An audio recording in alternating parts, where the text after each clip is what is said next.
हरियाणा में तीसरी बार सरकार बनाई है और ये अपने आप में एक रिकॉर्ड बना है कि हरियाणा में आज तक किसी भी पार्टी की लगातार तीसरी बार सरकार नहीं बनी थी। पहली बार भारतीय जनता पार्टी ने हरियाणा में लगातार तीसरी बार सरकार बनाई। कांग्रेस पार्टी ने एक मुद्दा बनाया था, पहलवान किसान और जवान, ये मुद्दा बना करके कांग्रेस पार्टी इस बार चुनाव में उतरी थी। आप क्या लगता है ये मुद्दा उनका चला नहीं? मुद्दा तो यही था। मुद्दा ये था कि हमने जितना हरियाणा के किसान के लिए, हरियाणा के जवान के लिए, हरियाणा के पहलवान के लिए किया है, कांग्रेस तो कर ही नहीं सकती है। और ये चीज़ लोगों को पता है। वो लोग किसी भी प्रकार की कोई बात करेंगे, वो जनता को जो सही बात है वही पसंद आएगी, जो गलत बात है पसंद नहीं आएगी। हमने किसानों के लिए भरपूर किया, बहुत काम किया है।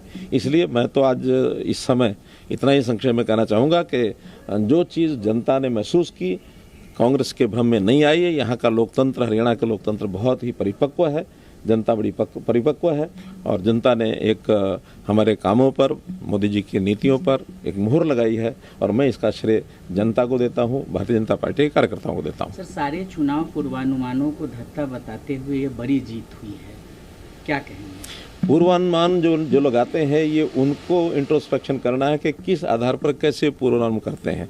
पूर्व अनुमान जो हैं वो जनता अपने मन की बात सबको बताती भी नहीं है और जिस प्रकार के पूर्व अनुमान हैं बहुत बार पहले भी फेल हुए हैं, इस बार भी फेल हुए हैं और थोड़ा सा गहराई में आप लोगों को जो भी करते हैं पूर्व अनुमान उनको करना चाहिए। क्या लगता है कांग्रेस कहाँ फेल हो गई? ये तो कांग्रेस वालों से पूछना पड़ेगा। कांग्रेस पार्टी ने इस बीच आरोप लगाया है कि स्लो काउंटिंग किया जा रहा है, कई चुनाव आयोग नतीजों को रोक रहा है, नतीजों को लेकर। ये तो कभी कभी हमको भी लगता है कि कांग्रेस वाले जब हार देख रहे थे तो कहीं ना कहीं इस चीज़ में कैसे कोई बोला जाए कुछ, क्योंकि हमारे मुख्यमंत्री जी ने पहले जैसे कहा कि दिन आएगा जब जनता देगी उनको जवाब और ये एक ही बात कहेंगे कि ये ईवीएम खराब। सर, आपने जब वोटिंग के दिन हमसे बात करी थी तब बिरादरी उनके साथ है, क्या 36 बिरादरी ने कांग्रेस का साथ नहीं? मैं अपनी बात कह सकता हूँ, मेरे से कांग्रेस की बात क्यों पूछे? आप उनसे पूछिए। मुझे पता है कि हमने हरियाणा में जब 2014 में चुनाव लड़ा था, मैंने स्वयं से एक नारा दिया था, हरियाणा एक, हरियाणवी एक।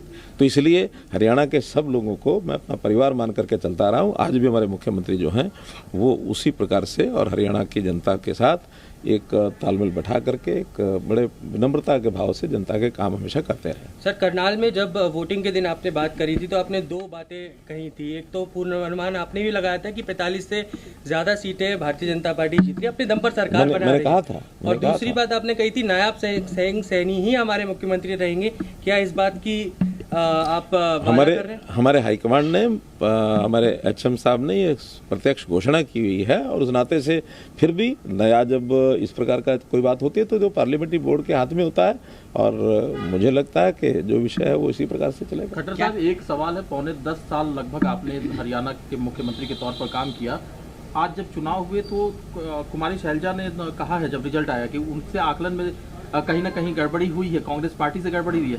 क्या शैलजा और हुड्डा साहब के बीच जो मीडिया में भी चल रहा था कि कुछ ना कुछ तनातनी है, उसका असर भी पड़ा है? आप अपना अनुमान लगा करके उनसे पूछिए क्या बात थी क्या नहीं। मैंने जो कहना था अपने हिसाब से मैं पहले कहा था और वही बात पर आज भी हूँ मैं कि हमारी पार्टी एकजुट होकर के और अपनी पक्की नीतियों के हिसाब से काम करती है। जनता में उसका असर जाता है। काम आपके कार्यकाल के दौरान जो काम हुए उस पर मोहर लगी जनता की, आपको लगता है? भारतीय जनता पार्टी का जो भी 10 साल का कार्यकाल है उस सारे के ऊपर भी मोहर लगाई है। हमारे केंद्रीय नेतृत्व मोदी जी की जो 11 साल केंद्र में हो गए हैं, उन्होंने जो उनकी नीतियां हैं और केंद्र की जो हमारी उपलब्धियां सब मिला करके और भारतीय जनता पार्टी की नीतियों पर, हमारे नेता के काम पर, हमारी नीयत पर, सबके ऊपर जनता ने मोहर लगाई है। क्या सर उप मुख्यमंत्री भी भारतीय जनता पार्टी हरियाणा में होंगे? धन्यवाद।